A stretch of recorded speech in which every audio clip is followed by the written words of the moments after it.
prodigal son parable is a really good example of what salvation is like for everyone, whether you grow up in church or you didn't grow up in church. Basically, the kid asks for his inheritance and then moves far away and gets drunk and goes to hookers, and finally he's like in the mud, he's eating like food scraps, and he says, even the servants in my father's house live better than I do. And so he comes back, and the father, who is God in this example, right, he, as soon as he sees him, he runs out and he hugs him, he puts a ring on him and a robe, and kisses him on the head, and then starts a big feast for him, right? And so this just shows God's posture towards people who repent and return, right? God is like eager and merciful, right? So he's very much waiting to forgive people for their sins, right? And I want to focus on a part that I think is really important, and a lot of people overlook it.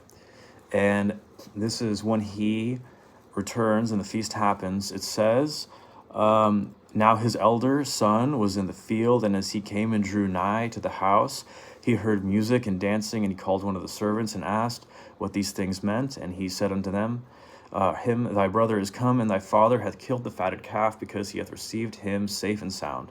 And he was angry and would not go in. Therefore came his father out and entreated him.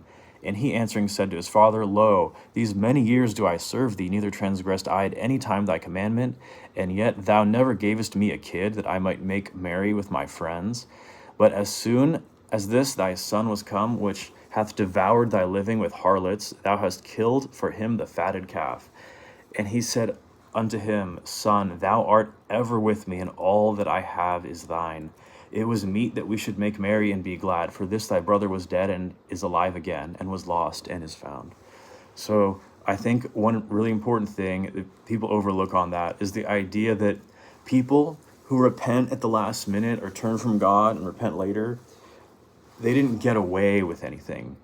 I think a lot of people have this idea that, oh, it's unfair that you can live in squalor your whole life, spiritual squalor, and then repent on your deathbed, or like do a lot of bad things and then repent and turn your life around. It's like you got to have all this fun.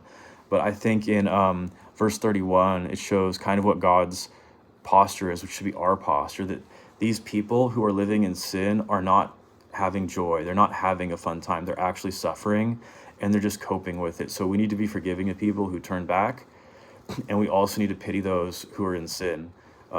It's okay to be angry, but you have to realize that they're making themselves miserable. God bless.